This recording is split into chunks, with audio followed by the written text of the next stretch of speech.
মাটির দেহ খানি এই মাটিতেই মিশে যাবে, হিসাবের খাতা পরকালের সঙ্গী হবে। ও মিছে দুনিয়াদারি কিছুই রবে না, কি সুখে দালানে কোটা বানাই আছে আপন মনে। ভাবের এই খেলা ঘরে খেলে সব পুতুল খেলা, জানি না এমন খেলা ভাঙে কখন কে জানে। কি ব্যাপার, কি শালা মাল লাইতে দেরি করছি কেন? দোকান কি বন্ধ করে দিল নাকি নাকি মাল পাইনি? এই শালো হামসাফারের দ্বারা একটা কাজ ঠিকঠাক হয় না। আর একটা গান গাইব না, লাউড়া কি যে গান গাবো মনেও পড়ছে না। পেয়েছি। जिंदगी एक सफर है सुहाना, ये कल क्या होगा किसी ने नहीं जाना।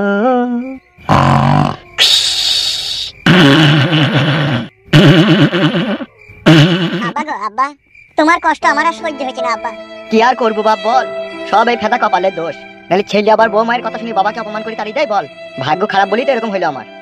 আর আপনার বৌমাটা বিশাল নাম করিনি মাগিও, ও রেন্ডি মাগি সিনাল মাগি, নিজে সুবিধা করে নাম করবে বলে গুরু বাপকে বাড়িতে খেয়ে দিল। আর গাল দিস না রে বাপ, ফালতু গাল দিয়ে আর কি করবি, যা হবে তো হয়েই গেল। সে তো বুঝতে পারছি গো আব্বা, আপনার ছেলেটাকেও তো বোঝা উচিত ছিল যে আমার বউ মিথ্যা বলছে কি সত্যি বলছে সেটা যাচাই না করে আপনাকে বাড়িতে খেয়ে দিল। সেটাও তো সে ভুল করলো, অন্যায় করলো না বলো? সেটা তো সে ভুল করেছে, ছেলে যে আমার গুদ পাগলা ছেলে। জনিতে মুখ লাগিয়ে না চুচলি খানকি ছেলের আবার রাতে ঘুম হয় না। সেই জন্যই তো আব্বা তোমাকে অপমান করে বাড়ি থেকে তাড়িয়ে দিল। শুইরে বাচ্চা যা মন যাবে করো, কি আর বলবো বল, সব ভাগ্য খারাপ। শুধু একবার আমি আমার বউকে পাই, বউটাকে পেয়ে গেলেই তোমাকে আর আমার বউকে নিয়ে আমি আমার নিজের বাড়ি চলে যাবো। শুধু এমএলএ সাহেব খানকে ছেলে শুইরে বাচ্চাকে শুধু 20টা খাওয়াইতে যা দেরি। আরে সর্বনাশ, এমএলএ সাহেবকে মারার প্ল্যান। আব্বা বিশাল শালারা কি কাজ করছে রে? তাড়াতাড়ি গিয়ে বড় ভাইকে খবরটা দিতে হবে। ও যখনই বিষ খাই নেবে তখনই তো মরে যাবো, আর তখনই আমরা যাবো তোর বউকে নিয়ে তোর বাড়ি চলে যাবো। এমএলএ সাহেব শুইরে বাচ্চাকে আজকে বিষ খাবার কথা আছে তো নাকি আব্বা? হ্যাঁ রে বাপ, হ্যাঁ, চিন্তা ভাবনা করি না বাপ, শুই পড়, রাত হয়ে গেছে। হ্যাঁ আব্বা, আমার চোখে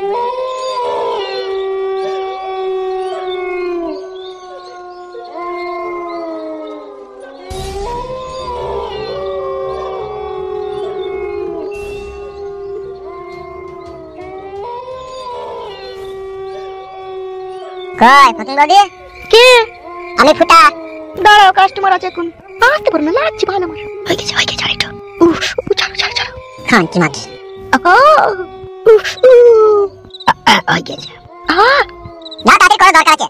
যাচ্ছি উফ, লাগা, আস্তে।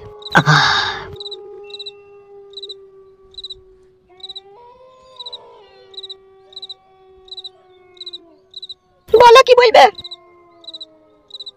1.5 লাখ টাকা আগে নিয়েছো ফালতুর কাছে, ওখান থেকে 20,000 টাকা আমাকে দাও। কেন, তোমাকে কিসে লিখে দেবো? আমি কাস্টমার এনে দিলাম তোমার কাছে, আমার একটা হিস্সা নাই? হিসাব আবার কিসে? তুমি তো আমার কাস্টমার, তুমি করো, আমাকে দিয়ে শোধ কইলাও। আমার 20,000 টাকা দরকার, কর্কেট কিনবো আমি। কর্কেট কিনে কি করবে তুমি? আমিও বাইরে থেকে দুটো মেয়ে এনে রেখে দেবো, যে তোমার মতন ভাড়া খাটাবো। বাবারে কত শখ। এসব হাসাহাসি বাদ দাও, পয়সা দাও। এই ঢ্যামনা চোদা, পয়সা আমি ব্যাংকে ভরে দিয়েছি, কালকে তুলবো, তারপরে তুমি এসে নিয়ে যাবে। কাল কটার সময় আসবো? আজকে তো সন্ধ্যাবেলা এমএলএ সাহেব আসবার কথা আছে, তাকে মদের সাথে বিষ খাওয়ানোরও আজকে আমার প্ল্যান আছে। কটার সময় আসবে বলেছে? বলেছে তো রাত 8টা 8:30 সময় আসবে। বাড়ির ভিতরে এমএলএ সাহেব মরে গেলে তোমার আবার কোনো অসুবিধা হবে না তো? অসুবিধা আবার কিসের? মরে যাবে, পা ধরে টাইনতে জঙ্গলের ওইদিকে ফেলে দিয়ে আসবে, তারপর কি? খানকি ছেলে শুয়ে বাচ্চাকে জঙ্গলে ফেলাই ভালো, যা বুদ্ধি ছিল। তোমার তো চিন্তা নাই, আমি যা করার করে দেবো, তুমি টাকা নিলে কালকে এসে নিয়ে যাবে। তার কাজ করলে একবার করো। তোর এত বড় সাহস, 12 হাজারি মাগি তো আমাকে বিষ খাবার প্ল্যান করছিস? আমারও নাম এমএলএ বিকাশ দত্ত। এমএলএ সাহেব শুয়ে বাচ্চা না মারা পর্যন্ত আমার জানা শান্তি নেই। তুমি টেনশন লিও না, তাকে মারার দায়িত্ব তো আমি লিয়েছি নাকি? ঠিক আছে, আমি চললাম। ঠিক আছে, যাও।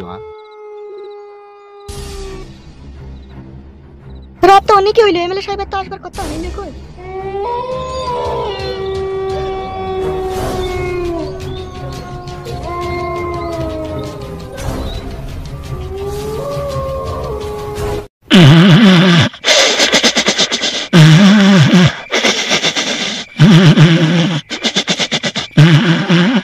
শালা কুকুর,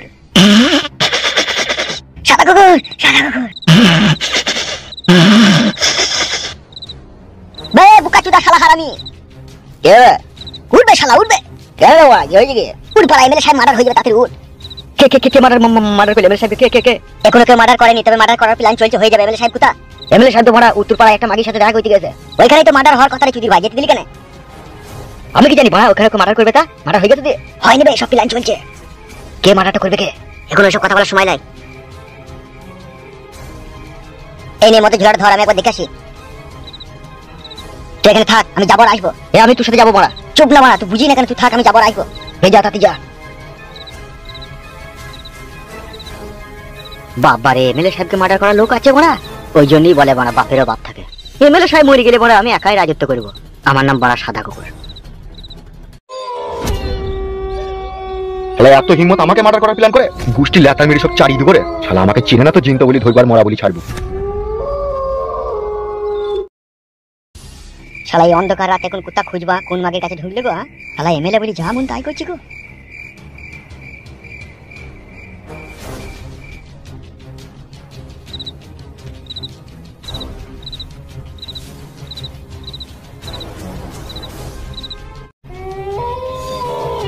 বড় ভাই, বড় ভাই কোথায় গেছিলেন আপনি? আর বলিস না, হামসাবার এক মাগি আমাকে ফাঁসি দিতে রে। ওইদিকে মাগি ফাঁসি, তার এইদিকে দুটো লোক আপনাকে ফাঁসিয়েছে। আবার দুজনকে ফাঁসাইলো আমাকে। আপনি তাড়াতাড়ি পাঠিয়ে ফিরে চলুন। চো চো চো।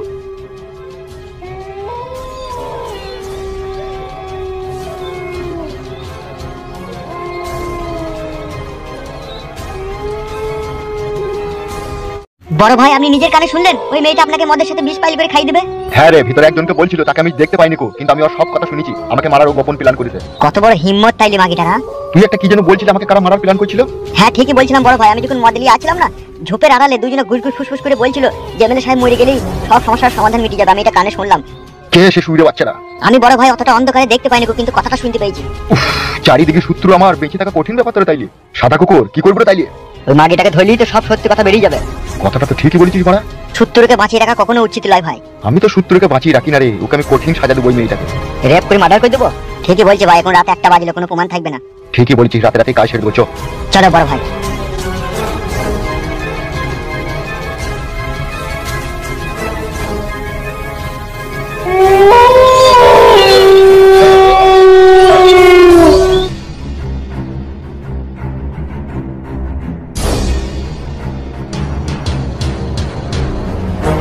ওই গো ফকিং বৌদি, কে এত রাত্রে? ঘর থেকে বেরিয়ে এসো, তবে তো দেখতে পাবে নাকি। দাঁড়াও, দেখি বিকাশ দত্ত বাবু, আপনি এত রাত্রে? তুমি তোমাকে আসতে বলেছো, সেই জন্য এসেছি। কিন্তু আপনার তো আসার কথা ছিল রাত 8টায়। আমি এমএলএ মানুষ, আমি সকাল সকাল এলে লোকে দেখতে পেলে একটা অপমান অপমান ভাব লাগবে না আমাকে, সেই জন্য এই রাতে 1টার সময় এলাম, বুঝতে পেরেছো? বুঝতে পেরেছি এতক্ষণে। তো তোমার তো একা আসার কথা ছিল, আবার এদিকে কেন নিয়ে এসেছো সাথে করে? এদিকে কিসের জন্য নিয়ে এসেছি তুই জানতে চাস? লাগছে, চুলটা ধরলি কেন? একটা কথা সাচ্চা, আমি কিন্তু পাক্কা হারামির বাচ্চা। কি হয়েছে, কি বলবে তো নাকি? এই ঢামনা চিদি মাগি, বলবি তো তুই। বল, আমাকে মদের সাথে বিষ খাইতে তোকে কে বলেছে? মামা মদের সাথে বিষ? কেউ বলেনি। এই খবরদার মিথ্যা কথা বলবি না। কেউ বলেনি তোকে? লাগছে বিকাশ দত্ত বাবু, চুলটা ছাড়েন। যদি তুই জানে বাঁচতে চাস তাহলে সত্যি কথা বলে দে, আমাকে কে মারার প্ল্যান করেছে তোর হাত দিয়ে? রে খানকি মাগি, বলবি না মার খাবি তুই? জানে বাঁচতে চাইলে সত্যি কথা বলে দে, না তোকে রেপ করে মার্ডার করে দেবো আজকে। বল, আমাকে মারার জন্য কার কাছ থেকে তুই কি নিয়েছিস? আমাকে যেন কিছু বলবে না তো, আমি তাহলে বলে দেবো সত্যি কথা। তুই সত্যি কথা বল। পশ্চিম পাড়ার ফুটো আর একজনের নাম ফালতু, আর তার আব্বা আমাকে 1,40,000 টাকা দিয়েছে আপনাকে মদের সাথে বিষ খাওয়ার জন্য। হামসাফার, বুঝতে পেরেছিস ফুটু সুরের বাচ্চা কত বড় আমার শত্রু হয়ে দাঁড়িয়েছে? বড় ভাই, এই খানকি মাগিকে আগে রেপ করে মার্ডার করে দাও, এর ঝামেলাটাকে মিটিয়ে দাও, তারপরে ফুটুর ব্যবস্থা সকালে হবে। তোর লল লিয়ার খুব শখ, বল। হ্যাঁ, তোকে জাপানি লল দেবো, জাপানি। কাকে আমার নামে ই করি?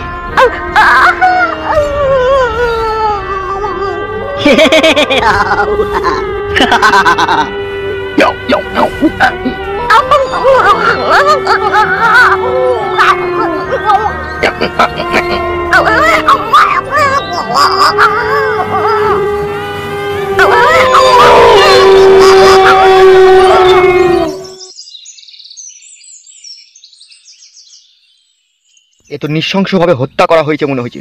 লাশটাকে দেখে বুঝতে পারছেন না একে রেপ করা হয়েছে। বাবারে, সব রক্ত বাই করে দিয়েছে রে মারা। আমার মন বলছে পাঁচুদা এ ভালুকে মনে হয় থাবা মেরেছে। এইভাবে এই মেয়েটাকে কারা রেপ করে মার্ডার করলে কোনো খোঁজ খবর পাওয়া গেল না? কি করে খোঁজ পাওয়া যাবে? ছোটখাটো লোকে তো এইসব কাজ করেনি, করেছে বড় বড় লোকে। এর একটা বিহিত করা দরকার আমাদের। কি বিহিত করবে? কে মার্ডার করেছে যদি কোনো প্রমাণ না থাকে কি বিহিত করবে তুমি? উফ, আমার ভেতরটা কাঁপুনি দিছি গো। কোন শুইরে বাচ্চা এই কাজ করলো গো? তার কি ঘরে বউ ছেলে নাই নাকি গো? এইভাবে একটা অসহায়ের মেয়ের ইজ্জত লুটে নিল।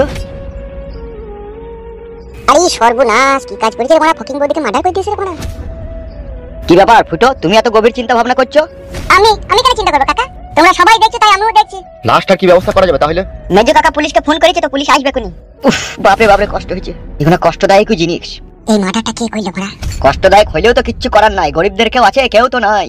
উফ, কোন শুইরে বাচ্চা কাজ করলো রে? কালকে মারা ফকিং বৌদির সাথে দেখা করে এলাম আর আজকে এরকম হয়ে গেল। কে মার্ডার করলো? আর দেখি তুমি রেপ করেছে। ওই তো পুলিশ অফিসার আসছে মনে হচ্ছে। ও পুলিশ অফিসার আর কি করবে? লাস্ট থেকে লিগে পোস্টমর্টম করা ছাড়া আর ওদের কোনো কাজ নাই। তাই বললে হবে? আসামিকে খুঁজে বাই করতে হবে না কে এই কাজ করলো? ওরা জানলেও বাই করবে না গো, টাকা পয়সা খেয়ে সব সেটে যাবে। উফ বাপরে বাপরে, কে এই কাজ করলো রে? বলছে মারা গেল কি করে? হ্যাঁ কি বললেন? কথাটা কানে ঢুকেনি নাকি? একবার বললাম, বলছে মারা গেল কি করে? আপনি অফিসার, আপনি সেটা তদন্ত করে দেখুন কি করে মারা গেল কি করে না গেল, আমরা কি করে বলবো? আমরা দেখছি লাস্ট এর পড়ে আছে। এই তো রেপ করেছে মনে হচ্ছে। আপনারা কেউ কি খুন হতে দেখেছেন? কি বলেন অফিসার? আমরা রাত্রে বাড়িতে ঘুমাবো না, লোকে খুন খারাপি করছে তা আমরা দেখে দেখে বেড়াবো নাকি? দেখে বেড়াবেন তো আপনি? তাই বললে হয় নাকি? আপনারা গ্রামের লোক, কাউকে না কাউকে তো আপনারা সন্দেহ করেনি। যাকে সন্দেহ করেন তার নামটা বলুন। কি বলছেন অফিসার? আমরা আবার কাকে সন্দেহ করব? আর আমরা যাকে সন্দেহ করব পারবেন আপনি তাকে অ্যারেস্ট করতে? সে পারে আর না পারিবে এর কপালে চুদা, তুই নামটা তো বল।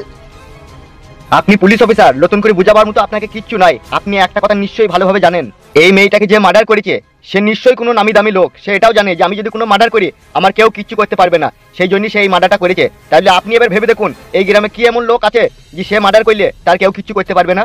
তার সাথে আবার রেপ করে মার্ডার। আমরা চাই অফিসার যে কাজ করেছে তাকে উচিত সাজা দেওয়া হোক। আমরা এটাও চাই তাকে ফাঁসি দেওয়া হোক। আজিত বাবু, ইয়েস স্যার, লাশটাকে পোস্টমর্টমের ব্যবস্থা করো।